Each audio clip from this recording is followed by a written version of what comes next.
is Ken Winston, who is with the Nebraska Sierra Club. And he's going to wrap it up by talking specifically about what's currently happening in the state to put some pressure on our state senators and Governor Heineman. And then we will open it up to questions because we have a lot from Twitter, Facebook, and email already. So. Okay, thanks, Jane. You're up, Ken. Well, I don't know about the rest of you, but I've learned a lot tonight. So, I mean, I've got like 4 or 5 pages of notes from various things that people have said, and I've spent a lot of time studying this. So this has been a great opportunity to learn things.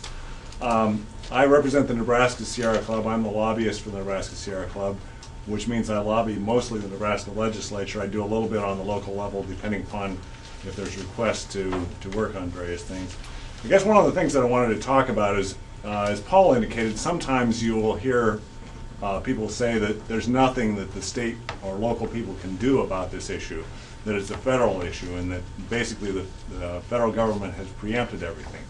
And as Paul indicated, that's not the case. There are specific areas where the federal government has not gotten involved. One of them is deciding the route, and there are several states that have legislation in that area. As he indicated, there's also some issues related. We could pass legislation related to economics, and there's some issues related to zoning that states or local governments could get involved with. So right now, what we're doing is looking at what other states have done. There's a wealth of information. We haven't drawn any conclusions, but we're looking at things like routing the pipeline. And one of the things, as Ernie was indicating, what's going to happen to the pipeline when it's abandoned? Is there going to be any funding available to deal with the pipeline? What happens if there is a spill? Is there going to be a fund to deal with cleanup? Are we going to require any insurance? Are they going to have a requirement to have a bond? So we want to make sure that those things are covered. And we're going to work with state legislators, and obviously we're also interested in working with local government people and working with other organizations such as the Farmers Union. I see Graham's here tonight, that have also been involved in this issue, and contacting local officials and trying to get them involved in passing local regulations on the county level. So there's several senators who have done things in this area. Senator Dirks introduced a bill last session, which Ernie referred to, LB 755, and that bill was killed by the committee. Now there probably were some legal issues related to that. One of the reasons there was a legal issue is because it attempted to impose a fee on the on the oil that would pass through the state. And that's something that's probably unconstitutional because it would be interfering with the Federal Commerce Clause.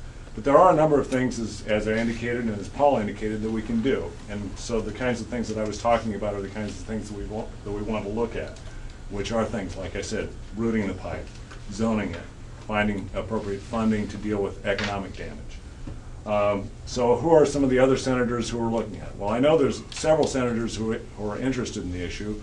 There's also an interim study that's been introduced by Senator DuBois and Senator Sullivan.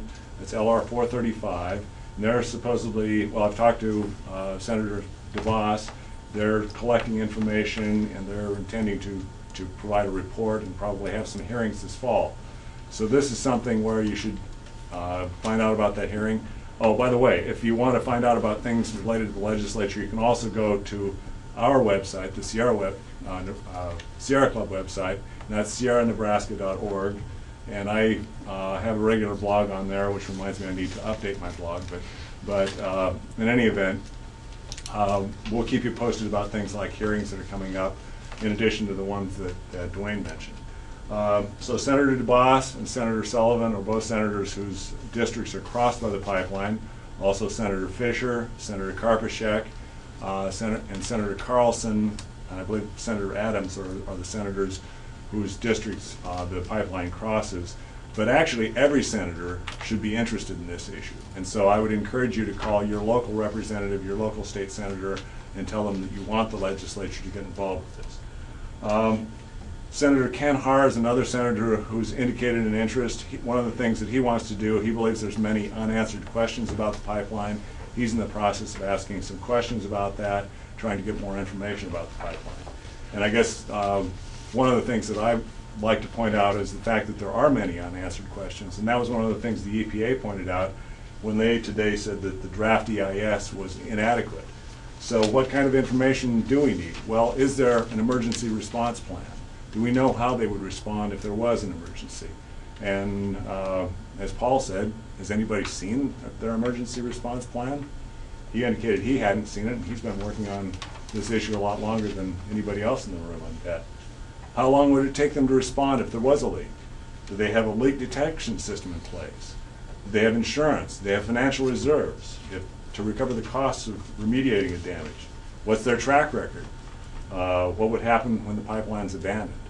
So a lot of these questions, they want to just say, well, this is going to be a good thing, and don't worry, and it's not going to leak. And as Ernie indicated, oh yes, it does leak. And there's a whole lot of areas where, yes, it does create problems, and we need answers to those questions. So where are we at in terms of the Sierra Club? Well, our bottom line, we don't want the pipeline. But if we do have a pipeline, then we need to make sure, if the pipeline does happen, we need to make sure that the questions that we have are answered and the kinds of safeguards that we need are in place so that Nebraskans are able to protect their interests and so the people of this country are able to protect their interests. And as Marty indicated, so that we're all standing together protecting everybody's interests. So once again, as other people have indicated, contact your U.S. senators, contact Senator Johans, contact Senator Nelson. If you're in this district, contact Congressman Fortenberry. If you're from Omaha, contact Congressman Lee Terry. Or if you're from the western part of the state, contact Adrian Smith. And contact your senator, your state senator. There are things we can do about this, and we need to make sure, well, as I said, our first preference is that the pipeline gets stopped, but our next preference is if we're going to do it, let's make sure we do it right. And then finally, I do think that the fact that the EPA responded the way they did is in part a reflection of the kinds of comments that people made. And I believe there are over 100,000 comments, is that accurate? And I think that's an indication that citizen involvement can have an impact. So I would encourage you to stay involved and keep involved. Thanks. Thanks, Ken.